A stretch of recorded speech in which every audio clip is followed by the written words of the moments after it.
আসসালামু আলাইকুম ফ্রেন্ডস। ঘরে এক টুকরো চিকেন থাকলে 10 মিনিটে বানিয়ে ফেলুন এরকম দুর্দান্ত স্বাদের নাস্তার রেসিপি।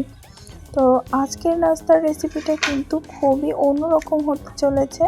একদমই সহজ সরলভাবে তৈরি করেছি কম সময়ের মধ্যে। যে কেউ নাস্তার রেসিপিটা তৈরি করে নিতে পারবে একদম ইজিলি। তো দেখো, এখানে আমি এক টুকরো চিকেন নিয়েছি, বোনলেস চিকেন। আর চিকেন টুকরো এরকম টুকরো টুকরো করে কেটে নিচ্ছি। তোমরা চাইলে এখানে কিমা করেও নিতে পারো। তো আমি একটু টুকরো করে কেটে নিচ্ছি। তো তোমাদের পছন্দ অনুযায়ী এখানে নিতে পারো, তবে অবশ্যই ছোট টুকরো অথবা কিমা করে নিতে হবে, এর থেকে বড় রাখলে হবে না। তো এখন এই চিকেনগুলোকে ধুয়ে নিয়ে তারপর কিন্তু আমি কেটে নিয়েছি। আর এখন কাটার শেষে আমি প্লেটে উঠিয়ে নিয়েছি। আর এখানে এই চিকেনটাকে ম্যারিনেট করে নেব। সাথে কিন্তু বেশ কিছু পেঁয়াজ আর কাঁচামরিচ কুচি করে নিয়েছি, তোমরা দেখতেই পাচ্ছ। তো কম মশলায় কিভাবে এরকম নাস্তার রেসিপি তৈরি করবে, তো পুরো ভিডিওটা কন্টিনিউ করলে বুঝতে পারবে। এখানে আমি ম্যারিনেট করার জন্য দিয়ে দিচ্ছি জিরা, আদা রসুনের পেস্ট, শুকনো মরিচ, লবণ স্বাদ মতো, ধনিয়া গুঁড়া, আর দিয়ে দিচ্ছি সবশেষে হলুদের গুঁড়া দিয়ে। এখন এটাকে আমি ম্যারিনেট করে নেব। তো এটাকে আমি 5 থেকে 7 মিনিটের মতো বা তার বেশি সময় ধরে রেখে দেব, যাতে একটু মশলাটা আর কি চিকেনের ভিতরে প্রবেশ করে। যাই হোক, তো দেখো তোমরাও কিন্তু এইভাবেই করে নেবে। তো এরকম সহজ সরল রেসিপি পেতে চাইলে যেমন খুশি তেমন রান্না চ্যানেলটিকে সাবস্ক্রাইব করে রাখতে পারো। এছাড়া পাশে থাকা বেল আইকনটিকে প্রেস করে রাখতে পারো, যাতে পরবর্তী ভিডিও আপলোড হলে সবার প্রথমে নোটিফিকেশন পৌঁছে যায়। এখন আমি এখানে 1 বাটি আটা নিয়ে নিয়েছি, সাথে একটু লবণ আর 1 থেকে 1.5 চামচের মতো তেল দিয়ে ভালোভাবে প্রথমে ময়ান দিয়ে নিচ্ছি। আমি আটা নয়, এটা ময়দা নিয়েছি। তোমরা যে কোনো কিছু, আটা থাকলে আটা নিতে পারো, ময়দা থাকলে ময়দা নিয়েও করতে পারো, কোনো সমস্যা নেই, যার যেটা ঘরে অ্যাভেলেবেল থাকবে। এরপর আমি অল্প করে পানি অ্যাড করছি। পানি অ্যাড করে মানে অল্প অল্প করে মাখিয়ে নিয়ে একটা সফট ডো তৈরি করে নেব এই নাস্তার রেসিপিটার জন্য। তো তোমরা এইভাবে নাস্তার রেসিপি কে কে করে খেয়েছো অবশ্যই কমেন্ট করে জানাবে। এছাড়াও এ পর্যায়ে এসে যারা এখনও একটা ভিডিওতে লাইক দাওনি, প্লিজ একটা লাইক দিয়ে পুরো ভিডিওটা কন্টিনিউ করার অনুরোধ রইল। তো দেখো, এদিকে আমার আটাটাকে কিন্তু মাখিয়ে নেওয়া হয়ে গেছে। এরপর এটাকে আমি রেস্টে রেখে দিচ্ছি কিছু সময়ের জন্য। আর অন্যদিকে ফ্রাই প্যানে তেল বসিয়ে দিলাম, আর এই তেলের ভিতরে একটু বাটারও দিয়ে দিয়েছি। তোমরা চাইলে বাটারটা স্কিপ করতে পারো, তবে বাটারটা দিলে কিন্তু বেশ ভালো একটা ঘ্রাণ আসে চিকেনের ভিতর, এই কারণে আমি এখানে বাটারটা ব্যবহার করেছি। তোমাদের ঘরে যদি থাকে তোমরা ব্যবহার করতে পারো, না থাকলে স্কিপ করতে পারো, কোনো সমস্যা নেই। ঘি থাকলে ঘি দিলেও হবে। যাই হোক, এখন এর ভিতরে আমি বেশ কিছুটা পেঁয়াজ কুচি দিয়ে দিচ্ছি। আর এই পেঁয়াজ কুচিটার কালারটা একটু চেঞ্জ হয়ে আসার পরে কিন্তু আমি বাকি প্রসেস শুরু করব, তবে এখানে ব্রাউন কালার করব না। তো এই দেখো, তোমরা দেখেই বুঝতে পারছো আমি পেঁয়াজটা কতটা ভেজে নিয়েছি। তো এ পর্যায়ে এসে এখন চিকেনটাকে আমি দিয়ে দিচ্ছি। আর এই চিকেনটাকে কিন্তু আমি পানি দিয়ে রান্না করব না, ভাজা ভাজা করে নেব। আর এখানে আমি যে কাঁচামরিচ কুচিয়ে রেখেছিলাম সেটাও দিয়ে দিলাম, দিয়ে বেশ কিছু সময় মিডিয়াম ফ্লেমের থেকে একটু কমে রেখে চিকেনটাকে ভালো করে ভেজে নেব আর কি। তো একটু ঢাকা দিয়ে দিচ্ছি যাতে সুসিদ্ধ হয় চিকেনটা।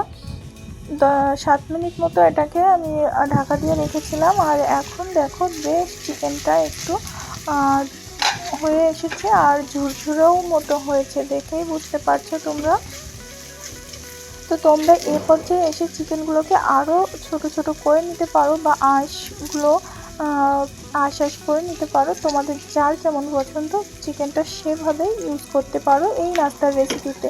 তো বেশ অনেকটা সময় ধরে নাড়ার ফলে এখানে দেখো লাল লাল হয়ে গেছে। আর এই পর্যায়ে এসে আমি একটা সিদ্ধ আলুকে এইভাবে ম্যাশ করে দিয়ে দিচ্ছি। তোমরা চাইলে এখানে গ্রেটার দিয়ে গ্রেট করেও দিতে পারো, বাট আমি এখন হাত দিয়ে এইভাবে ম্যাশ করে দিয়ে দিলাম। তো আলুটা অবশ্যই দেবে, আলুটা দিলে কিন্তু বেশ সুন্দর একটা ফ্লেভার আসবে, মানে খেতে অনেকটা মজা হবে আর কি। আর এছাড়াও তোমরা শুধু চিকেন দিয়েও করতে পারো, তবে আমার কাছে আলুটা দিয়ে বেশি মজা হয়েছে, এই কারণে আমি আলুটা ব্যবহার করছি। তো আলু দেওয়ার পর বেশিক্ষণ এটাকে রান্না করার দরকার নেই, এই হাতে গোনা 3 থেকে 4 মিনিট একটু নাড়াচাড়া করে নিয়ে নিলেই হবে। তো এই যে আমার নাস্তাটার জন্য পুরটা রেডি করা হয়ে গেছে প্রায়। এখন এই পুরটাকে বেশ কিছু সময় মানে 4-5 মিনিট নাড়াচাড়া করে এটাকে নামিয়ে রেখে দেব। তো এই নাস্তাটা কিন্তু তোমরা ইফতারিতেও ব্যবহার করতে পারো, এছাড়াও বাচ্চাদের টিফিনেও রাখতে পারো, বিকালে সন্ধ্যা চায়ের আড্ডাতেও এই নাস্তার রেসিপিটা কিন্তু বেশ যায়। তো আমি একটু লবণ দিয়ে দিয়েছি, আমার মনে হলো লবণটা কম হয়ে যাবে, তাই আমি আবারও একটু লবণ এখানে অ্যাড করে বেশ ভালোভাবে মাখিয়ে নিচ্ছি। তো সব কিছু এখানে তোমাদের টেস্ট অনুযায়ী দেবে, দিয়ে রান্নাটা করবে। এছাড়াও তোমরা দেখলেই বুঝতে পারছো এখানে কিন্তু কোনো এক্সট্রা মশলা ইউজ করা হয়নি, ঘরে যা ছিল তাই দিয়েই কিন্তু এই রান্নাটা মানে নাস্তাটা তৈরি করে নিতে পারো। নাস্তাটা হয়ে যাওয়ার পর আমি এটাকে একটা প্লেটে নামিয়ে ঠান্ডা করে নেব। তো এখন এটাকে প্লেটে নামিয়ে নিচ্ছি, আর এটা ঠান্ডা হতে হতে আমরা যে আটাটা মেখে রেখেছিলাম সেটাকে আরও একটু চটকে নিচ্ছি। দেখো অনেকটাই সফট হয়ে গেছে, আটা বা ময়দাটা যাই বলো আর কি, সফট হয়ে গেছে। এরপর এখান থেকে ছোট ছোট লেচি কেটে নিয়ে আমি নাস্তাটা রেডি করে নেব।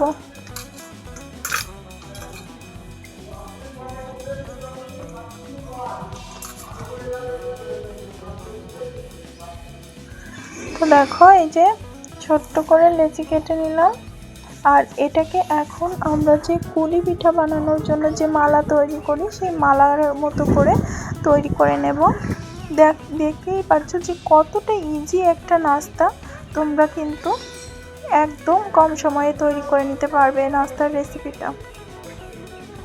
যদিও পুরটা বানাতে একটু টাইম লাগছে, তবে এইভাবে পুর বানিয়ে রেখে ফ্রোজেন করতে পারো, এতে করে যে কোনো সময়ই তোমরা এই নাস্তার রেসিপিটা চটজলদি বানিয়ে নিতে পারবে হাতে মাত্র 10 মিনিট থাকলেই।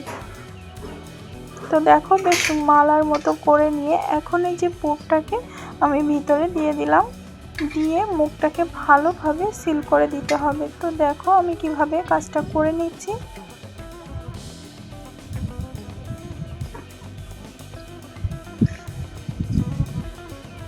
নাস্তাটা কিন্তু বেশ সুস্বাদু হয়েছিল, আমার তো অনেক ভালো লেগেছে। তোমরা অবশ্যই বাসায় একবার ট্রাই করবে, তাহলে বুঝতে পারবে একটি কতটা টেস্টফুল একটা নাস্তার রেসিপি। তো দেখো বলতে বলতে আমি মুখটাও সিল করে নিয়েছি। তোমরা কিন্তু একটু পানি ব্যবহার করবে মুখটা সিল করার জন্য, এতে করে মুখটা ফেটে যাওয়ার সম্ভাবনা থাকবে না, খুবই কম থাকবে। দেখো আমি এরপর হাত দিয়ে একটু ডিজাইন করে নিয়েছি, তোমরা চাইলে তোমাদের পছন্দ মতো ডিজাইন করে নিতে পারো। এখানে জানি না আমার কতটুকু সুন্দর হয়েছে, তবে যতটুকু পারি ততটুকু করেছি। দেখো তোমরা দেখেই বুঝতে পারছো। আরও একটা চামচের সাহায্যে ডিজাইন করে দেখাচ্ছি তোমাদের। তবে মুখটা অবশ্যই একটু বেশি পানি দিয়ে সিল করবেন, না হলে কিন্তু ফেটে যাওয়ার সম্ভাবনা থাকবে। তো এইভাবে আমি সমস্ত নাস্তাগুলো রেডি করে নিয়েছি। দেখো অনেকটা হয়েছে কিন্তু পুলি পিঠার মতো। এখানে আবার আমি 2টা গোল করেও বানিয়েছিলাম। আর এদিকে একটা ফ্রাই প্যানে বেশ কিছুটা তেল আগেই গরম বসিয়ে দিয়েছি, এবার উষ্ণ গরম হলে আমি নাস্তাগুলো একে একে সব দিয়ে দিলাম। এখানে এক ব্যাচে যতটা নাস্তা ধরেছে আমি ততটাই নিয়ে দিয়েছি। বেশ কিছু সময় ধরে এটাকে ভেজে নেব, তবে হাই হিটে ভাজা যাবে না, তাহলে উপর থেকে কালারটা চলে আসবে, ভিতরটা ভালো করে কুকড হবে না। তো দেখো আমি 3 থেকে 4 মিনিট পরে এটাকে একটু উল্টে দিচ্ছি।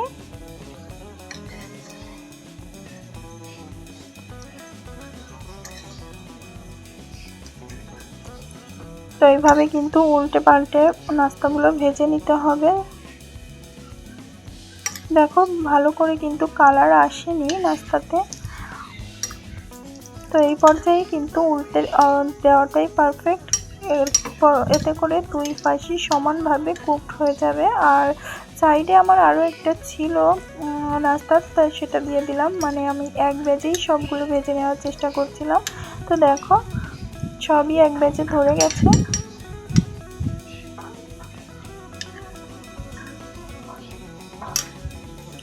তো এখন ফিরছি আরও 4 থেকে 5 মিনিট পরে। দেখো এক সাইড কিন্তু বেশ ভালো করে কালার চলে এসেছে।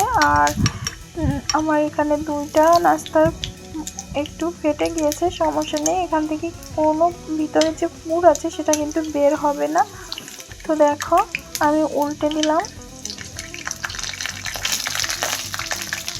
এবার অপেক্ষা করছিলাম অপর সাইড হওয়ার, মানে আমার 2 সাইডই পারফেক্টলি হয়ে গেছে। কিন্তু দেখেছো বন্ধুরা, একটু পুর বাইরে বের হয়নি, ফেটে গেছে তারপরে।